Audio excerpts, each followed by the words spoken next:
Täällä oli kotilo. Miten mä pystyn tähän nyt koskaan mitään laittamaan ennen kuin tuo on sieltä tullut.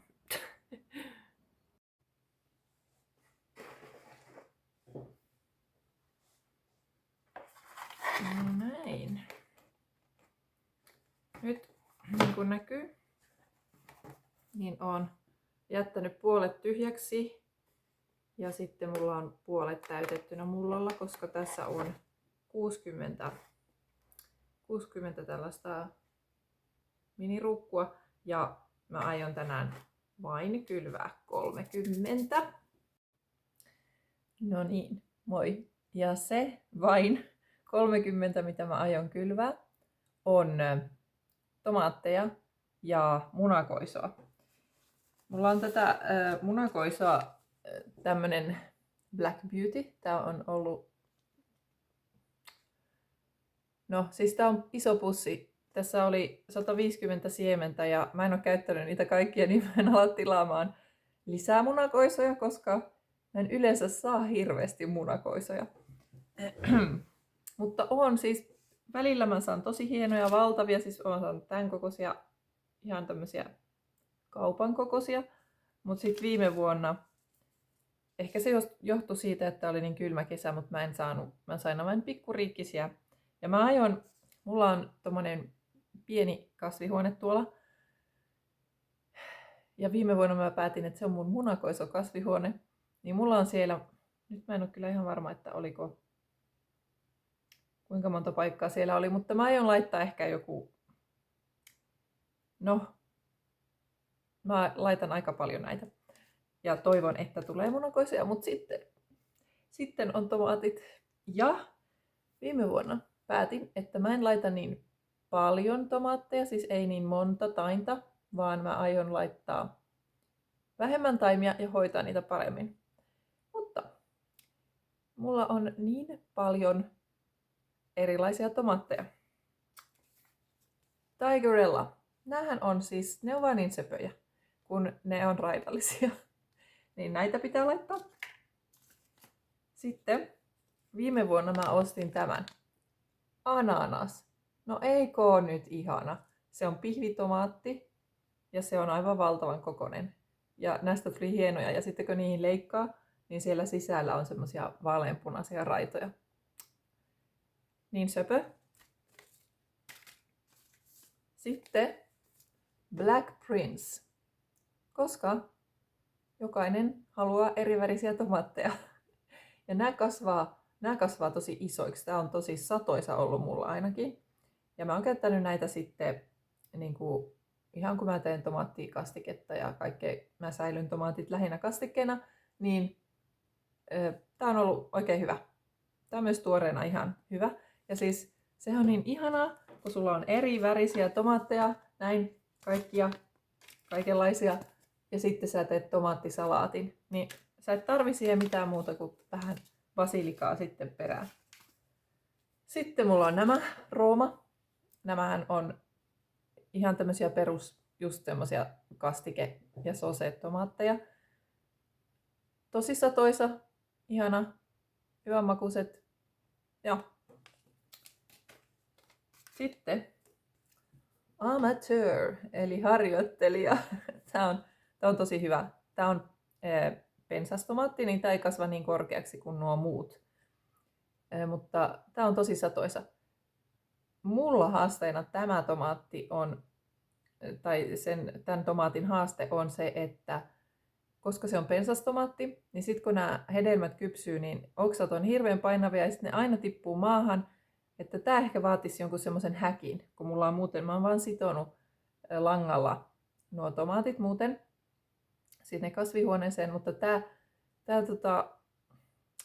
niin kuin oksat tippuu maahan ja sitten ne homehtuu ja sitten sinne tulee itikoita ja kaikkia syömään niitä. Niin se on vähän haaste, mutta jos pysyy mukana ja korjaa tomaatteja sieltä koko ajan ja huolehtii siitä, niin sitten varmasti sekin on hyvä. Mutta siis se on ihana siitä, että tulee tosi paljon tomaatteja. Sitten mulla on tämmöisiä itse kerättyjä siemeniä, jotka mä keräsin mökkinaapurilta. Niin mä en tiedä mikä lajike tää on, mutta mä oon nimennyt sen serkun mukaan, jonka tomaatin taimista mä sain nuo siemenet. Sitten mulla on ollut tämmönen pieni keltainen kirsikkatomaatti. Näitä ei tullut hirveän paljon. Ja tää helposti mulla homehtui tuolla kasvihuoneessa. Siellä on tietysti kuuma ja kostea. Mutta kyllä mä nyt varmaan näitäkin laitan ehkä pari.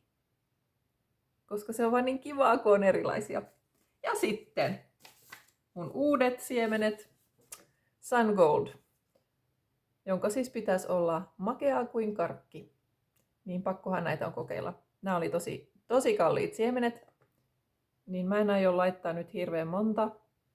Täällä oli 7. Mä avasin sen ja laskin. Tässä paketissa lukee noin 4 tainta. Mutta joo. Niin nyt mä aion kylvää nämä kaikki. Ja yhteensä 30 yhteensä. Niin pitää vähän miettiä. Mäpäs kastelen tämän mullan, koska se oli ehtinyt kuivumaan tuossa terassilla aika pahasti. Kastelen mullan ja sitten mä rupean miettimään, että kuinka monta mä pistän kutakin. Kun näitä nyt oli sitten taas aika monta.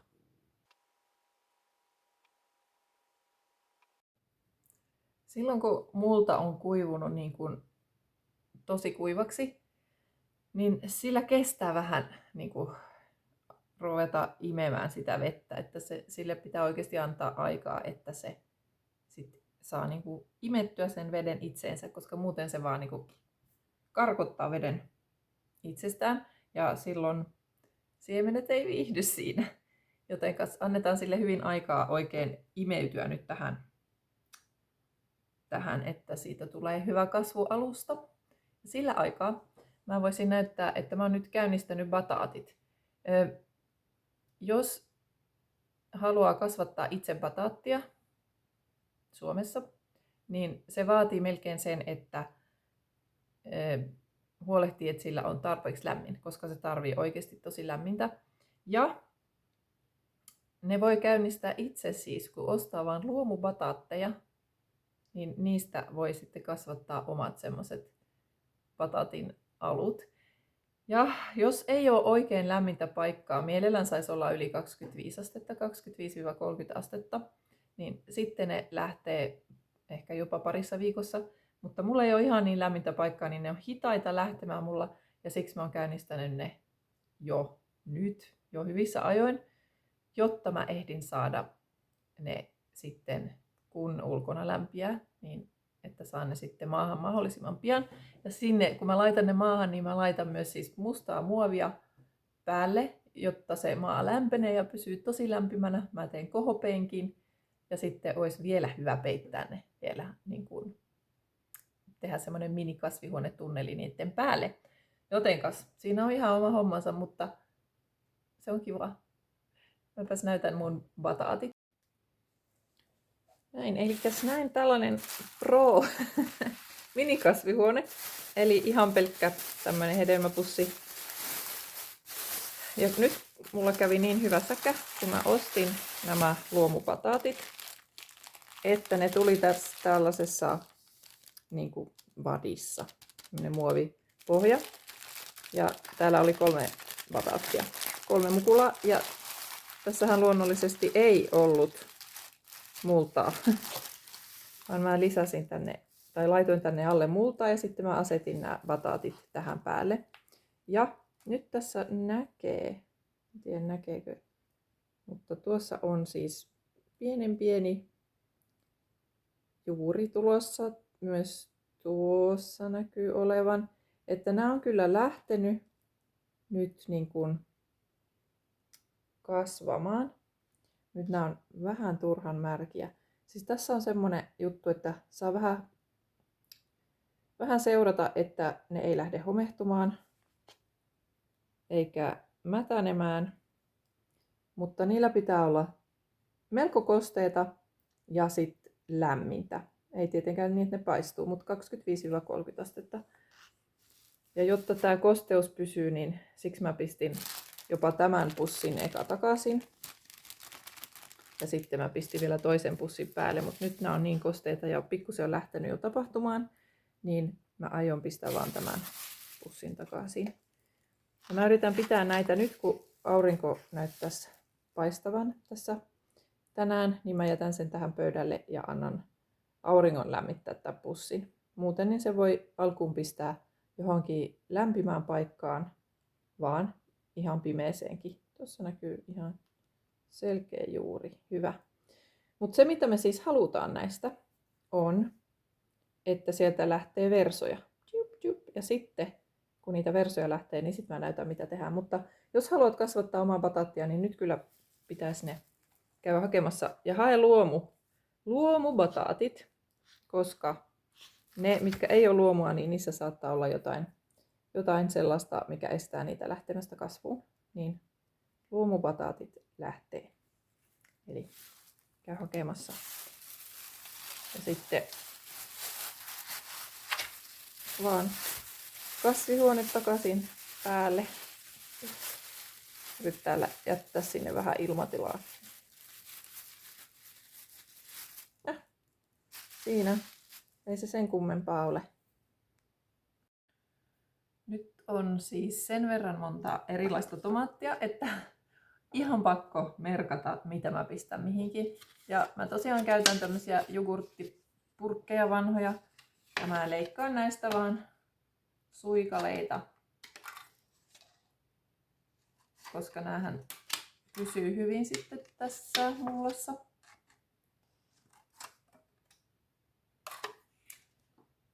Ja se on makuasia, mutta mä oon huomannut, että mulle sopii paremmin, että ne on aika lyhkäisiä nämä.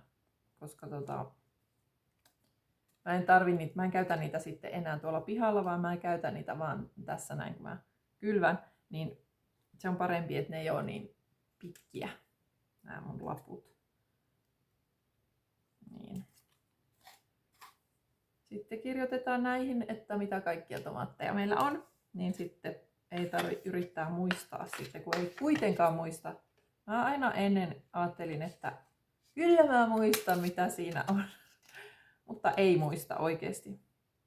Parempi vaan tehdä laput heti. Usko pois. Näin. Nyt mä tein tämmöiset, että mä teippasin tai liimasin tämmöiset tarrat tähän, kun oli helpompi kirjoittaa tuolla uudella kynällä tommoseen paperitarraan, koska se ei oikein tartu tähän purkkimateriaaliin. Mutta on mulla semmonenkin tussi, joka tarttuisi, mutta se on niin iso. Ja nyt piti saada pienet tekstit. Näin. Olen tehnyt päätökseni. Ja mä aion laittaa 10 munakoisaa tähän. Ja sitten vähän eri näitä, mutta noin 3 per tomaattilajike. Ja katsotaan nyt sitten miten käy. Paitsi tuo yksi figiel. Tätä mä laitan vain yhteen ruukkuun, mutta mä ajattelin, että mä laitan siihen muutaman siemenen ja sitten mahdollisesti siirrän ne sitten omiin ruukkuihin sitten, kun ne on lähtenyt kasvamaan. Katsotaan. Mutta siis mulla on vieläkin se ongelma, että täällä ei ole tullut vielä multasäkkejä kauppoihin. On siis 10 litran pusseja, mutta ei ne riitä mihinkään. Niin mä odotan, että tulisi niitä multasäkkejä, että mä saan sitten laittaa daaliat kasvaan ja sitten voi laittaa kaikki taimet, mitä mulla on jo tuolla, niin isompaan ruukkuun. Koska siis mullahan esimerkiksi keräkaalit kasvaa jo hyvin ja ne tarttis oikeasti isommat ruukut, kun ne on niissä mikrosolblokeissa, eli sentti kertaa sentti kertaa sentti, niin eihän se ole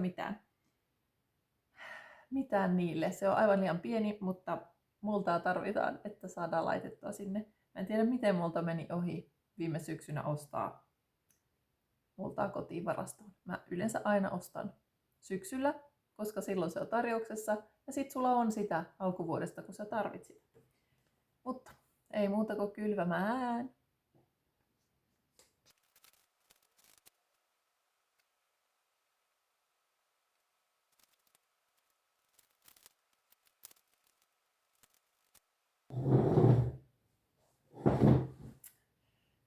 jälleen kerran, niin käytän tätä samaa lasilevyä suojaamaan näitä.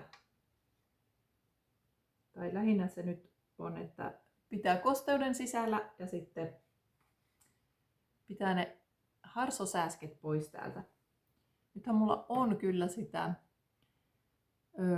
Nemablum tuotetta, että mä voisin laittaa sitä jo heti tänne, mutta mä nyt ajattelin, että annetaan niiden olla tässä levyn alla vähän aikaa ja toivotaan, että ei harsosääsket heti pääse sinne ja sitten mä lisään sitä Nemablumia myöhemmin, kun näen, että jotain harsosääskeä täällä kiitelee, koska ennen pitkään ne kuitenkin on täällä.